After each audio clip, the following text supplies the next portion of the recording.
चुनाव आयोग जब चुनाव घोषणा करती है वैसे ही हम चुनाव के लिए तैयार हैं। तेजस्वी यादव जी जनता का विश्वास तो जीत नहीं सके। चोर दरवाजे से सत्ता में आने के लिए आपकी व्याकुलता स्पष्ट दिखाई पड़ रही है। सरकार अब गिरेगी नहीं, 2/3 से ज्यादा बहुमत से फिर से बनेगी।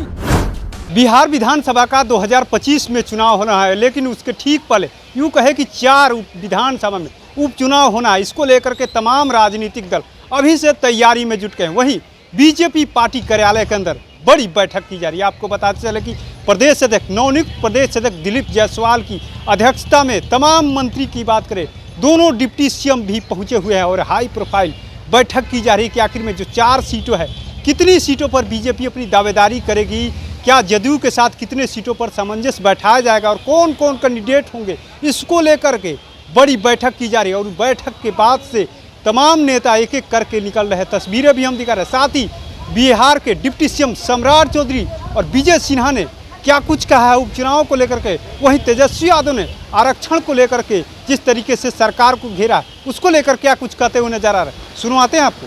सम्राट जी, महत्वपूर्ण बैठक हुई है और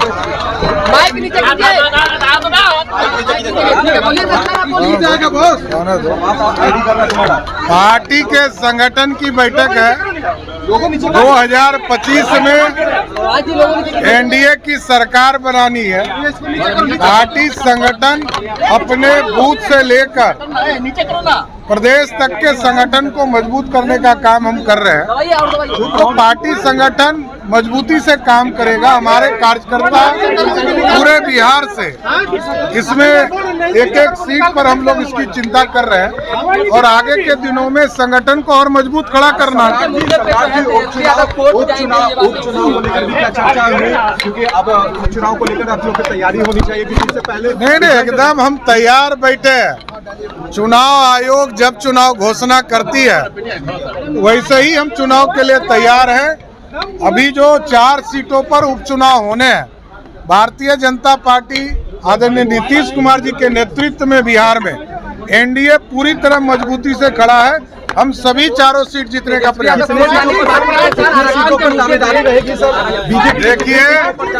देखिए, सिर्फ हल्ला करने से काम नहीं चलेगा। राजद के एक नेता को ये बताने का हिम्मत है कि उन्होंने एक भी व्यक्ति को आरक्षण दिया हो, मैं लालू यादव जी को चैलेंज करता। देखिए, संवैधानिक पद पर बैठा व्यक्ति संवैधानिक संस्था का मजाक उड़ावे या भ्रम फैलाए, लोगों को बरगलाने का काम करे, कहीं न कहीं दाल में कुछ काला है। यह व्यक्ति डरा हुआ क्यों है और इस तरह की भाषा क्यों बोल रहा है? ईडी हो या इनकम टैक्स हो या सीबीआई हो, ये संविधान का संवैधानिक संस्था है और ये संविधान के अनुसार चलता है। जिस व्यक्ति को संविधान में विश्वास है वो संवैधानिक संस्था का न मजाक उड़ाता है, न उस पर प्रश्न चिन्ह लगाता है, न भ्रम फैलाता है।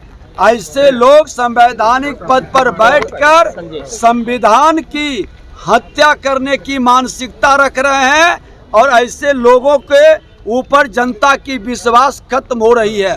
सर, देवेश चंद्र ठाकुर का एक तरीके से सुप्रीम कोर्ट ने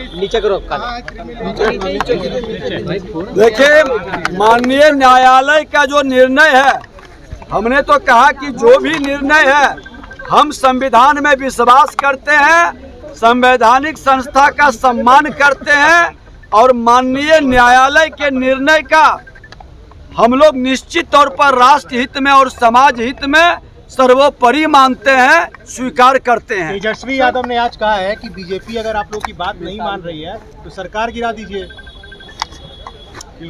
तेजस्वी यादव जी जनता का विश्वास तो जीत नहीं सके।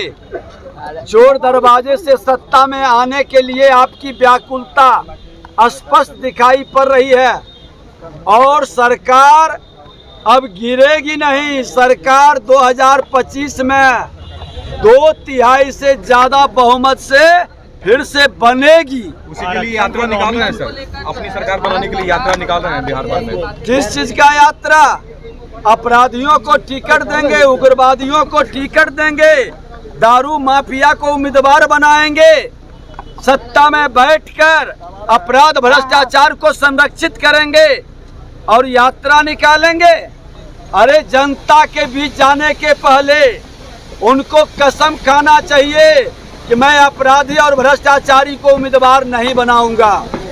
तो आपने सुना किस तरीके से सम्राट चौधरी ने साफ साफ कह दिया कि हम लोग इंतजार कर रहे हैं, बस चुनाव आयोग का ही इंतजार कर रहे हैं। जैसे ही वहाँ से हरी झंडी मिलेगी हम लोग पूरी मुस्तैदी के साथ तैयार हैं। वहीं विजय सिन्हा ने साफ साफ तेजस्वी यादव पर हमला बोलते हुए कह दिया कि उनको क्या पता है, उनको संविधान का तो ज्ञान ही नहीं, अगर ज्ञान रहता तो इस तरीके की बातें नहीं करते। आपको बताते चले कि लगातार जो है आरक्षण को लेकर के तेजस्वी यादव बीजेपी और जदयू पर हमला हो रहा है। लगातार सवाल खड़े कर रहे हैं कि ये लोग की नीयत ही नहीं कि जो बढ़ा हुआ आरक्षण है बिहार के लोगों को उसका फ़ायदा मिले। तो ऐसे ही तमाम अपडेट से जुड़े रहने के लिए इनसाइडर लाइव देखते रहे।